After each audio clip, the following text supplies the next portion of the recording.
Assalamualaikum warahmatullahi wabarakatuh. Waalaikumsalam warahmatullahi wabarakatuh. Silakan duduk kembali anak-anak semua.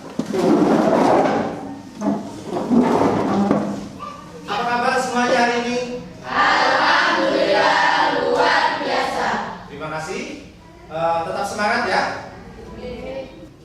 Siap, gerak. Berdoa mulai. A'udzubillahi minasyaitonirrajim. Bismillahirrahmanirrahim.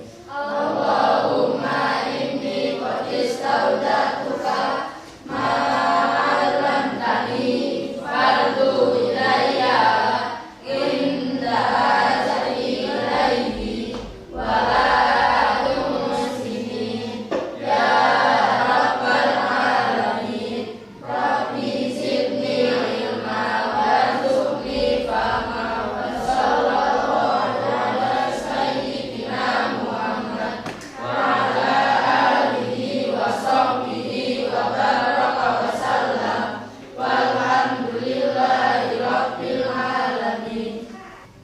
Coba dilihat. Kalau menurut pelajaran matematika, 1 tambah 1 sama dengan berapa? 2. Ini ada berapa? 1 tambah 1 sama dengan 27. Salah apa benar kira-kira ini?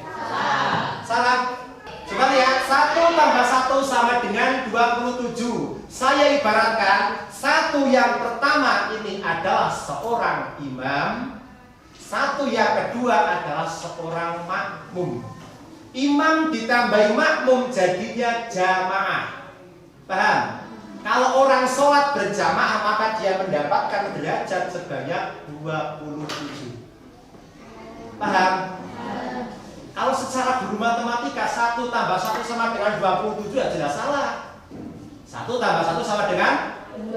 Tapi kalau secara hukum fikih matematikanya Allah, 1 ditambah 1 dalam sholat jamaah sama dengan 27. Tidak salah. Nah, jadi jelas ya, yang dinamakan sholat berjamaah, perhatikan, sholat berjamaah ini adalah sholat yang dilakukan secara bersama-sama. Paham?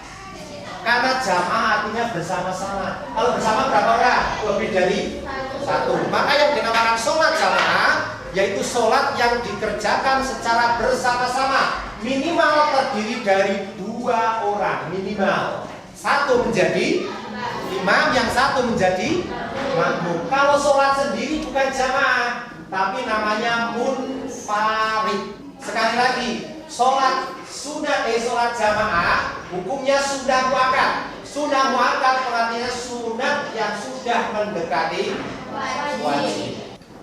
Nah, dalam kaitannya sholat jamaah, yang 1 menjadi apa? Imam, yang 1 menjadi makmum. Ini minimal, tapi kan ternyata tidak mungkin lah ya. Kalau di lingkungan kita, lingkungan perdesaan, saya kira masjid musola kita jamaahnya lebih dari 1. Betul ya? Alhamdulillah. Nah, dalam kaitannya sholat jamaah, yang paling penting harus ada imam, harus ada makmum. Tapi biar imamnya sah, makmumnya sah, ada syarat-syaratnya. Coba dibaca Mas Ihsan, syarat menjadi imam. Terus? Terus? Betul ya? Ini ada 6 syarat tuh. Jadi kalau menjadi seorang imam tidak sembarangan, ada syaratnya. Syarat pertama apa? Syarat pertama dibaca bareng-bareng, seorang imam harus saya praktekkan contoh begini. Usolli fardhas subhi raka'ataini mustaqbilal qiblati adaan imaman. Paham ya? Sering kesini dulu atau di rumah? Jangan kesini ya. Kalau kita menjadi imam, maka niatnya makmuman atau imaman? Imaman adaan, imaman lillahi ta'ala. Paham? Nah, kemudian yang kedua fasih bacaannya. Jadi kalau menjadi seorang imam, itu Al-Quran ya, bacaannya sudah bagus. Harus utamanya sudah bagus. A'udzubillahi minasyaitonirrajim. Itu Mas Ihsan misalkan. Mas Kafa mengatakan A'udzu billahi minasyaitonir rajim. Kira-kira yang pantas jadi imam siapa? Bisa dilihat ya. Tapi kita optimis lah, kita khusnudon, imam-imam di masjid kita insya Allah fasih bacaannya. Syarat yang ketiga dibaca laki-laki bila makmumnya laki-laki. Jadi yang namanya imam itu harus seorang laki-laki, ya. Kalau makmumnya ini juga perempuan boleh apa tidak jadi imam? Boleh. Seorang perempuan boleh menjadi imam asalkan makmumnya juga perempuan. Yang nomor 4 dibaca.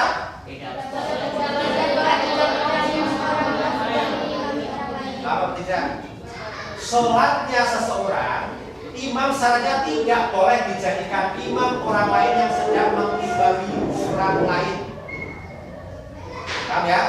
Nanti kita lihat saja di lingkungan kita di masyarakat pasti jelas nanti. Yang nomor 5 berdiri di depan, paling jelas ini. Paling identik seorang imam dia harus berdiri di barisan paling depan. Kalau yang di belakang namanya makmum. Ini kena ya, jelas ya. Yang terakhir, dahulukan yang lebih tua dan banyak ilmu agamanya. Ini ada anak-anak, ada usia belasan tahun lah ya. Saya usia sudah 30 tahun. Nah, ini kalau kita mau sholat jamaah, kira-kira yang pantas menjadi imam siapa? Saya kan Pak Guru kan? Karena apa? Dahulukanlah dia yang lebih tua dan banyak ilmu agamanya. Syarat menjadi makmum, tadi sudah memenuhi syarat 6. Maka makmumnya pun dia akan dianggap sebagai makmum yang sah apabila memenuhi syarat. Syaratnya pertama apa? Makmum hendaknya berniat mengikuti. Maka niatnya usolli fardhu. Coba kita lihat bareng-bareng untuk makmum. Usolli fardhu subhi makmumah.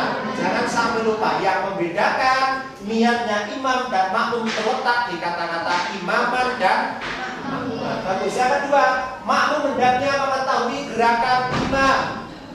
Jelas ya? Kalau imamnya ruku, maka makmumnya apa? Ruku juga. Kenapa makmumnya mengikuti? Karena makmum mengetahui gerakan dari imam. Ya. Kemudian yang kedua, sini, makmum. Yang ketiga, makmum hendaknya berada di belakang imam. Sudah jelas ya? Makmum pasti di belakang. Yang nomor 4, makmum hendaknya berada di satu bangunan atau tempat yang berhubungan dengan imam. Sholat Idul Fitri, sholat Idul Adha, atau sholat-sholat yang lain yang jamaahnya itu tidak berada di dalam masjid, asalkan jamaah yang berada di luar masjid itu mengetahui gerakan jamaah lain, masih menyambung terus meskipun 100 meter, asalkan yang belakang masih mengetahui gerakan jamaah di depan, itu tetap masih dihitung berada satu tempat. Jadi sekarang kata cara sholat berjamaah. 1, dalam semua gerakan sholat makmum jangan mendahului gerakan imam.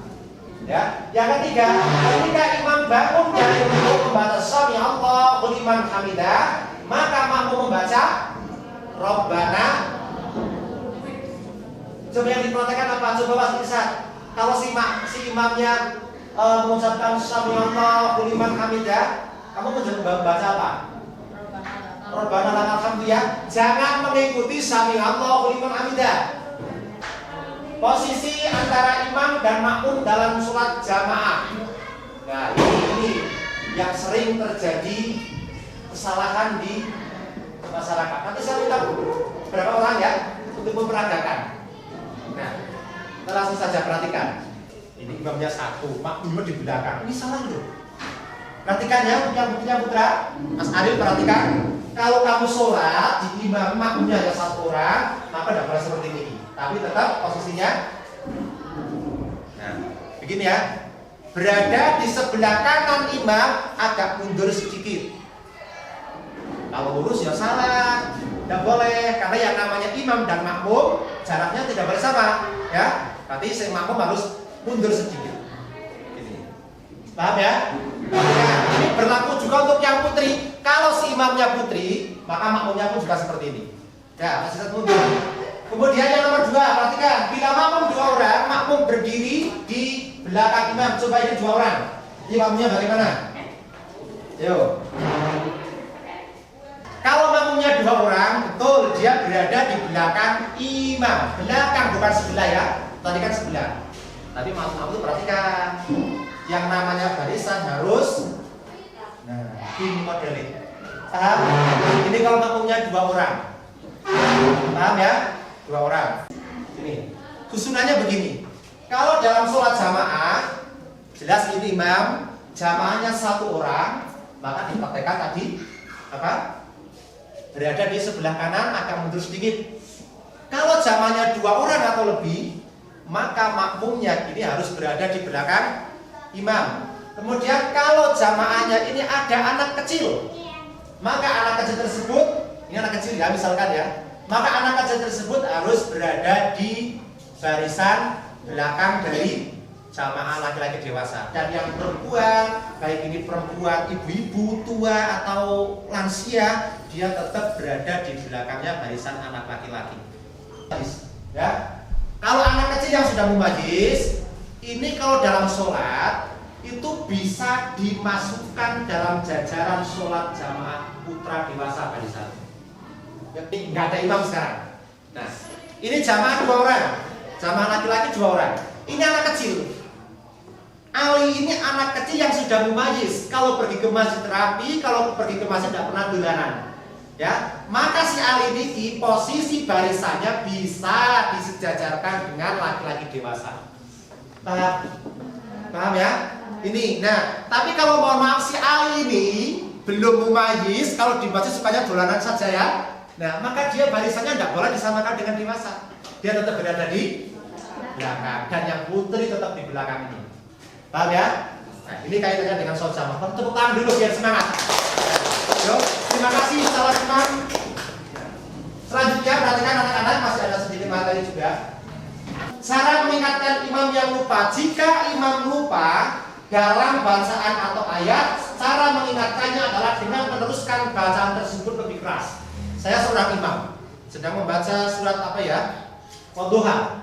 Wadduha wal laili idza saja ma wadda'aka rabbuka wa ma qala fa inna ma'al usri yusra. Ya kan salah. Saya salah, kamu makmum semua harus pintar, harus cerdas. Kalau si imamnya salah dalam bacaan, maka makmumnya pun bagaimana caranya? Meneruskan bacaan tersebut lebih keras. Begitu anak-anak semua bisa dipahami dengan materi ini ya. Oke, selanjutnya silahkan anak-anak perhatikan di video yang akan saya tampilkan.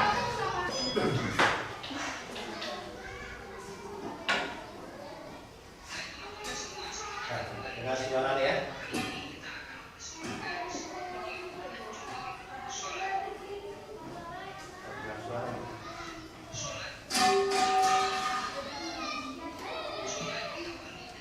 Singkat ya.